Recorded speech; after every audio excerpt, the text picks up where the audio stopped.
आरव के अंदर आया अचानक परिवर्तन देखकर सभी लड़के हैरान रह गए। किसी की भी समझ में नहीं आ रहा था कि आखिर उसे एकदम से क्या हो गया है। कार की पिछली सीट पर बैठे रमेश और राहुल ने अपने अपने सिर थाम लिए थे। अब उन्हें हर पल आरव की मां के तानों और उनके तीखे स्वभाव का सामना करना पड़ेगा। अब उस पर कोई भूत प्रेत का साया भी नहीं है। और यार वो तो पल में ही बदल जाता है। अब तो सच में डर लगने लगा है उससे।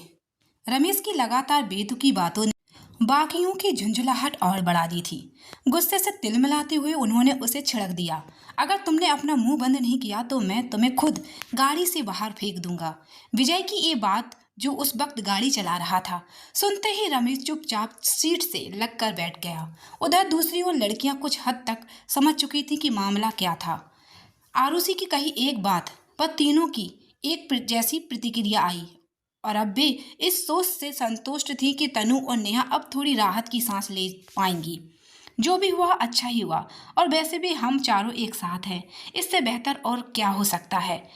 आरव की मौजूदगी ने लड़कियों को तसल्ली दी थी और वे इस पल में सुकून महसूस कर रही थीं। आखिरकार आरव की मां को थोड़ी राहत मिली। उन्होंने बिना देर किए रमेश और राहुल के घर पर फोन कर दिया और साफ शब्दों में कहा कि अब उनके बेटे अपने घर लौट जाएं। दोनों परिवार उनकी बात सुनकर चौंक गए। मिसेस ओबराय के लिहाजे से जाहिर था कि वो बेहद नाराज हैं और अब कोई बहाना नहीं सुना जाएगा। उनके माता पिता समझ ही नहीं पा रहे थे कि अचानक ऐसा क्या हो गया, पर उनके पास हामी भरने के सिवा और कोई चारा नहीं था। रात का खाना थोड़ा अजीब सा बीता। सब लोग चुपचाप थे, जैसे किसी ने पूरे घर से मुस्कान छीन ली हो। उधर आरव के दिल में ढेरों सवाल उमड़ रहे थे। वो माँ से पूछना चाहता था कि उन्होंने ऐसा अचानक क्यों किया, लेकिन उनकी सख्त चेहरे की झलक देखकर वो सवाल वहीं दब गया। चेहरा ही बता रहा था कि अभी कुछ पूछने का मतलब नहीं है, डांट फ्री में मिल जाएगी। सोचकर उसने चुपचाप थाली की तरफ ध्यान दिया। खाना खत्म होने के बाद आरव अपने कमरे में जाकर बेड पर आराम से लेट गया और फोन में कुछ देख रहा था। तभी अचानक रूही आ गई और उसने एक झटके में उसका फोन छीन लिया। आरव, बहुत हो गया मोबाइल, अब आराम फरमाइए, रात हो चुकी है। रूही की शरारती मुस्कान और उसकी मौजूदगी ने आरव का मूड बिल्कुल बदल दिया। वो हल्के से मुस्कुराया, फिर उसे पकड़कर अपने पास खींच लिया और एक पल के लिए जैसे सारी परेशानी भूल गया। ठीक है जनाब, अब यही सही। लेकिन अगले ही पल उसके चेहरे पर हल्की सी चिंता की परछाई उभर आई। स्वीटहार्ट, पता नहीं क्यों आज माँ कुछ अलग सी लग रही थी। उनका व्यवहार कुछ समझ नहीं आया। लगता है माँ ने सब कुछ सुन लिया था। रूही को अंदाजा था कि आज की घटनाओं के बाद लड़कों के मन में कई सवाल उठ रहे होंगे। उसने आरव से धीरे धीरे बात साझा करनी शुरू की। तनु और नेहा इन दोनों बहुत परेशान रहती हैं, कुछ कहना तो चाहती हैं लेकिन कुछ छुपा रही हैं। नए स्टाफ की उपस्थिति ने उनके मन में असहजता भर दी थी। हर पल जैसे कोई डर उनके साथ चलता था। इसका असर इतना था कि दोनों रात का खाना भी ठीक से नहीं खा पाती थी। कभी कभी रूही को लगता कि शायद ये सब उनकी गर्भावस्था की वजह से है, लेकिन अब लगता है कि मामला उससे कहीं ज़्यादा गहरा है। यह सब सुनकर आरव कुछ पल के लिए शांत हो गया। उसे लगा कि शायद वो कुछ जरूरी बात समझने से चूक गया है। उसी वक्त उसके फोन पर विजय का कॉल आया। आरव, अभी के अभी स्टडी रूम में आओ, रूही को भी साथ लाओ। दोनों जब वहां पहुंचे तो पूरा ग्रुप पहले से मौजूद था। इतनी रात को ये कौन सी इमरजेंसी है? आरव ने चौंक कर पूछा, लेकिन विजय का चेहरा गंभीर था। तुम्हें वाकई नहीं पता कि सबको क्यों बुला रहा हूँ? उसकी आवाज में नाराजगी छुपी नहीं थी। अब सारी सच्चाई सामने आने वाली थी। जो बातें इतने दिनों से पर्दे में थी अब खुलने वाली थी। आरव को समझ नहीं आ रहा था कि सब इतने दिन चुप क्यों रहे। हम चारों ने इतनी मेहनत से सबका ध्यान रखा, फिर भी कोई बात हमसे छुपाई गई।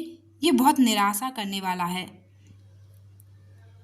रूही और तनु का इतने समय तक चुप रहना, ये बात सबसे ज़्यादा मन पर लग रही थी।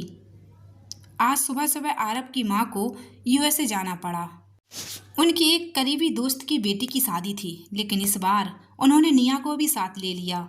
असल में कल रात से ही माँ जिद पर अड़ी थी कि निया उनके साथ चले, और अब यही बात रूही के लिए बेइंतहा चिंता की वजह बन गई थी।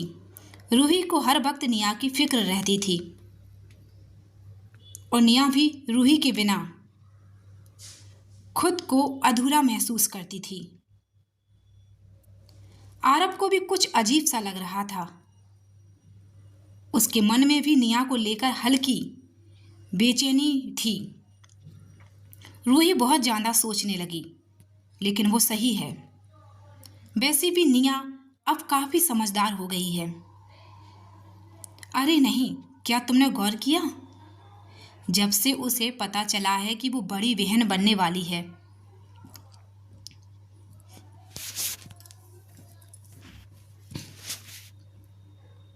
वो कितनी मैच्योर हो गई है।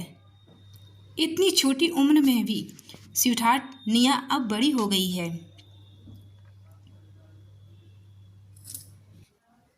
वो खुद को संभालना सीख रही है, इसलिए चिंता मत करो। और वैसे भी माँ उसके साथ है, वो अच्छे से ध्यान रखेगी।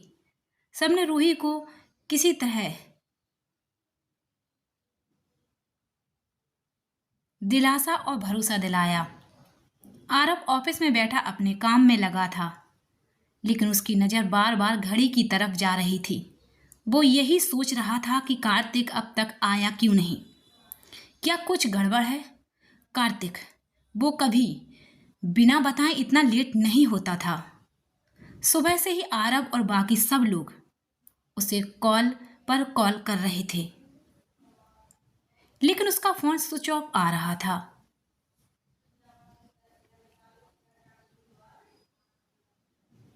आरब के दिमाग में लगातार एक ही सवाल घूम रहा था, आखिर हुआ क्या है?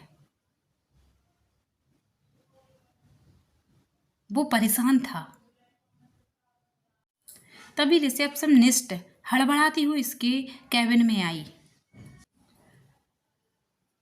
सर, कार्तिक सर का एक्सीडेंट हो गया है और वो अभी हॉस्पिटल में हैं। ये सुनते ही आरब जैसे सुन्न पड़ गया। सिर्फ 5 सेकंड का सन्नाटा, फिर वो अपनी कुर्सी से ऐसे उठा जैसे जमीन उसके पैरों के नीचे से निकल गई हो। वो सीधे बाहर की तरफ भागा। रमेश और राहुल भी उसके पीछे दौड़ पड़े। 1 घंटे के अंदर वे सब हॉस्पिटल पहुंच चुके थे। हॉस्पिटल में माहौल का सन्नाटा था। आरब भागता हुआ इमरजेंसी रूम की ओर गया और डॉक्टर से बोला, क्या हुआ है उसे? डॉक्टर ने गंभीर लहजे में कहा, उसे बहुत मारा गया है। ये एक्सीडेंट नहीं, हमला है। उसकी बॉडी पर चोटों के गहरे निशान थे। यह सुनकर आरब की रग रग जल उठी। उसने गुस्से से चिल्लाकर कहा, क्या तुमने देखा है किसने किया ये सब? जो भी था वो फाइटर नहीं, कायर था। उसकी लाउड आवाज से पूरा हॉस्पिटल गूंज उठा था। डॉक्टर चुप था, लेकिन विजय धीरे से बोला, आरब, पहले शांति से बैठो और पूरी बात सुनो। वातावरण में टेंशन था। डॉक्टर अपना काम कर रहे थे, लेकिन आरब का गुस्सा आसमान छू रहा था। वो डॉक्टर से भिड़ने ही वाला था। तभी विजय ने उसे पकड़ते हुए कहा, आरब शांत हो जा, डॉक्टर अपना काम कर रहे हैं। आई एम सॉरी सर, पर कार्तिक की कंडीशन बहुत सीरियस है। विजय के ऐसे वाक्य ने जैसे आरब की सांसें रोक दी। उसकी आंखों में बस एक ही सवाल था, ऐसा क्यों हुआ?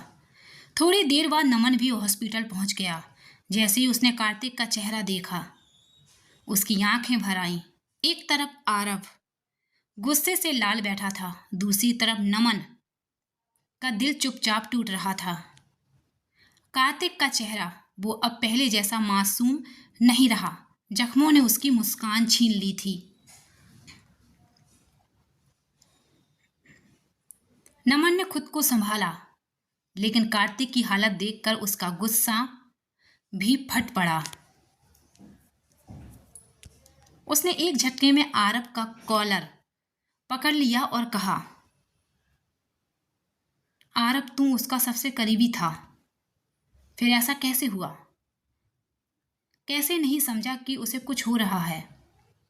आरव चुप था, उसके पास कोई जवाब नहीं था। वो चुपचाप बाहर निकल गया और विजय से कहा, विजय ऑफिस में बोल देना कि मैं कुछ दिन तक नहीं आ रहा। कार्तिक की हालत मेरी वजह से है, मैं नहीं चाहता कोई और तकलीफ में पड़े। विजय ने बस एक शब्द में जवाब दिया, मैं संभाल लूंगा सब। जहां दोनों ने एक दूसरे से कुछ कहा नहीं, लेकिन उनके दिल एक ही बात कह रहे थे।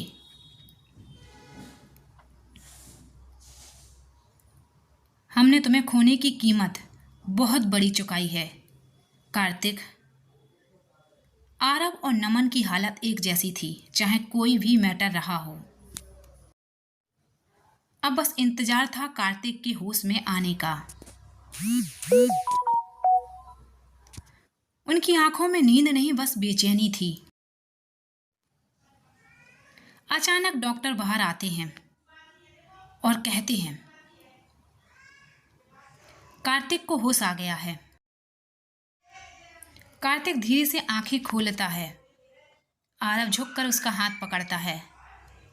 कार्तिक, तू ठीक है ना?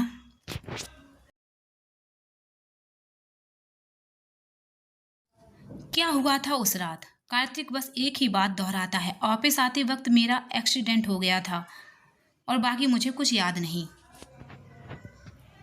आरव और नमन एक दूसरे को देखते हैं।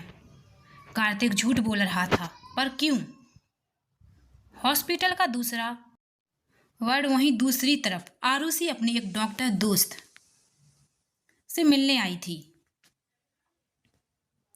और उसने वहां किसी को देख लिया जिसकी उम्मीद नहीं थी।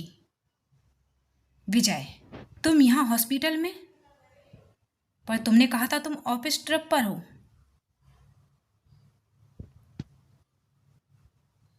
विजय एक पल को चौंकता है, फिर झूठ बोल देता है, वो एक दोस्त की तबीयत खराब थी इसलिए आया। लेकिन आरुषि को शक हो गया।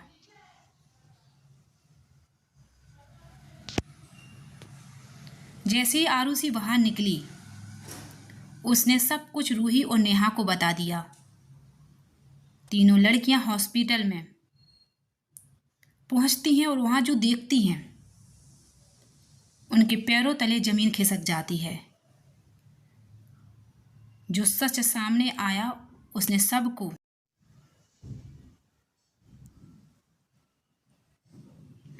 तोड़ दिया। कभी कभी दर्द से ज्यादा खतरनाक वो सच होता है जो हमें अपने ही अपनों से छुपा कर रखा गया हो। तुम सब यहाँ क्यों हो? क्या तुम सब हमें कुछ बताओगे? अब झूठ बोलने का कोई फायदा नहीं। उन्होंने कार्तिक के बारे में सब कुछ बता दिया।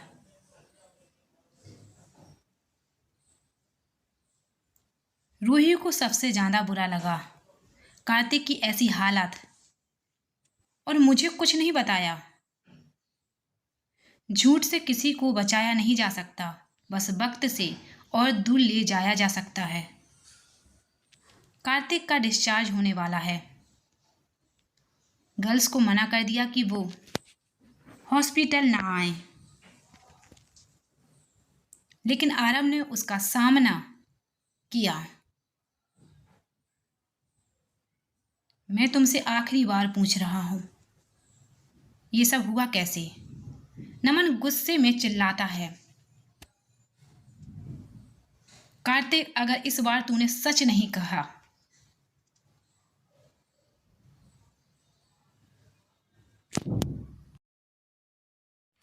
तो हम खुद सब पता करेंगे। इस बार सच बोलना पड़ेगा। कुछ झूठ ऐसे होते हैं जो सच से ज़्यादा दर्द देते हैं, पर सच सामने आ ही जाता है। आई एम सॉरी सर, मुझसे बहुत बड़ी गलती हो गई। कार्तिक बताता है कि जब वह ऑफिस पहुंचा तो देखा कुछ लड़के एक लड़की के साथ बदतमीजी कर रहे थे। मैंने उन्हें रोकने की कोशिश की, लेकिन उन लड़के बिरला ग्रुप के मालिक के बेटे निकले। उन्होंने कार्तिक को धमकी दी और झूठा फंसा दिया। कार्तिक मैंने चुप रहना बेहतर समझा, लेकिन मेरी खामोशी सबसे बड़ी गलती बन गई। आरव, बेवकूफ़, तूने सब छुपाया। तुम्हें लगा हमारी कंपनी इम्पोर्टेंट है, इसलिए तुम उस लड़के से मार खा गए। मुझे कोई सज़ा दे दो, पर प्लीज़ मुझे माफ़ करना। मैं इस लायक नहीं हूँ।